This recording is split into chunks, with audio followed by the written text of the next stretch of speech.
கத்திரிக்காய் முருங்கைக்காய் காரக்குழம்பு. தேவையான பொருள்: பெரிய வெங்காயம் 2, பச்சை மிளகா 6 பச்சை மிளகா, கருவேப்பிலை, தக்காளி 2, பூண்டு 5 டேபிள் ஸ்பூன், மிளகாத்தூள், மஞ்சள்தூள், தேவையான புளி, கத்திரிக்காய் முருங்கைக்காய். வந்து கடாய் அடுப்பில் போட்டாச்சு. தேவையான எண்ணெய்,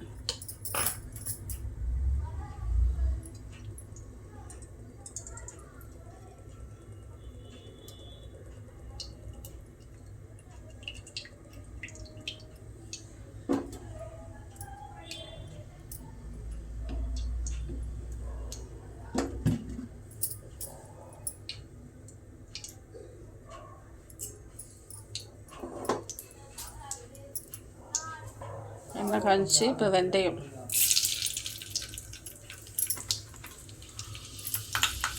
கடுகு,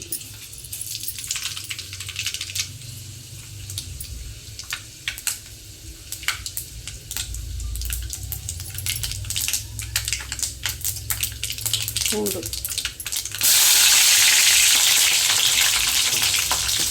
வெங்காயம்,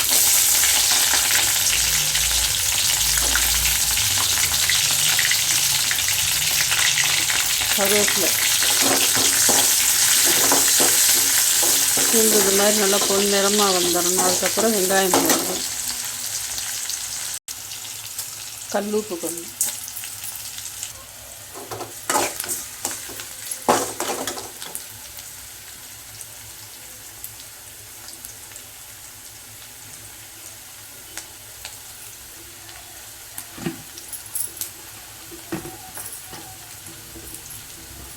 இந்த ஸ்டேஜில் பச்சை மிளகாய், தக்காளி,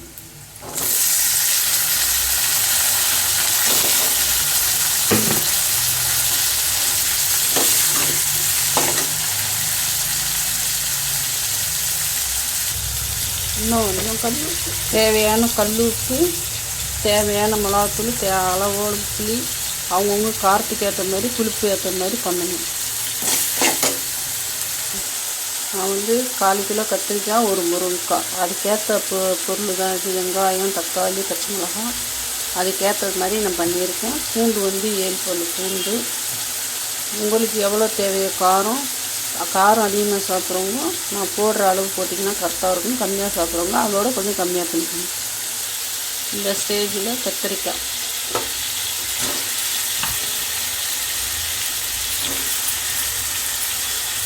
வந்து ஊர் கத்திரிக்காய், மதுரை கத்திரிக்காய் வந்து இந்த மாதிரி நறுக்கியிருக்கேன். உங்களுக்கு இது வேண்டாம் அப்படின்னா எடுத்துருங்க. ஆனால் இந்த மாதிரி நறுக்கி செஞ்சு சாப்பிட்டு பாருங்க, நல்லாயிருக்கும். அதுவும் ஒரு சத்து தான். கத்திரிக்காய், தக்காளி இப்படி போட்டு வதக்கி கிண்டி பண்ணி அந்த தக்காளி வந்து கொஞ்சம் நல்லா வெந்து வந்துடும். கத்திரிக்காய் கொஞ்சம் நல்லா கலர் நிறம் மாறிடும். அதுக்கப்புறம் மிளகாத்தூள், புளி ஊற்றுங்க. தேவையான காரம் போட்டுங்க. நான் கூட்டு மிளகாத்தூள் தான் போடுறேன். தனி மிளகாத்தூள்னா 4 டேபிள் ஸ்பூன் தனி மிளகாத்தூள், 6 டேபிள் ஸ்பூன் மல்லித்தூள், மஞ்சள்தூள், ஜீரகத்தூள் கொஞ்சம், மிளகுத்தூள் கொஞ்சம், இதெல்லாம் ஒன்று சேர்த்து இந்த மாதிரி நீங்கள் செஞ்சு பாருங்கள். தக்காளி நல்லா மசிச்சு பாருங்கள். இப்போ கத்திரிக்காயும் கலர் மாற ஆரம்பிச்சு. இந்த ஸ்டேஜில் மிளகாத்தூள், அடி பிடிக்காமல் இருக்க கொஞ்சம் தண்ணி அப்படியே இதில் போட்டு கிண்டிக்கிட்டே பச்சை வாசனை போன ஒருபாடு புளி கரைச்சி வைக்கணும். இப்போ எண்ணெய் பிரிஞ்சு வருது இல்லையா, இந்த ஸ்டேஜில் வந்து தேவையான புளி அவங்கவுங்களுக்கு தேவையான அளவு,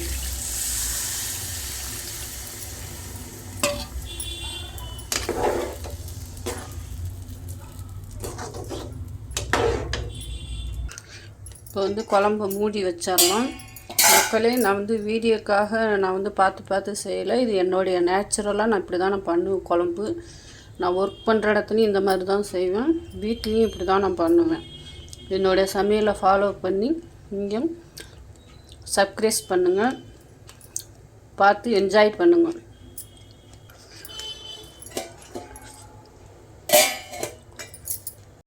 குழம்பு எண்ணெய் பிரிஞ்சு வந்துருச்சு. குழம்பு ரெடி ஆயிடுச்சு. நீங்கள் வந்து கொத்தமல்லி இருந்தால் கொத்தமல்லி போடலாம், இல்லைன்னா விட்டுறலாம். நான் முட்டை வேக வச்சுருக்கேன். அந்த காரக்குழம்புலேயே முட்டையை போட்டு ஒரு கொதிக்க விட்டு இறக்கி சாப்பிடுவோம். அவ்வளோதாங்க. நன்றி, வணக்கம்.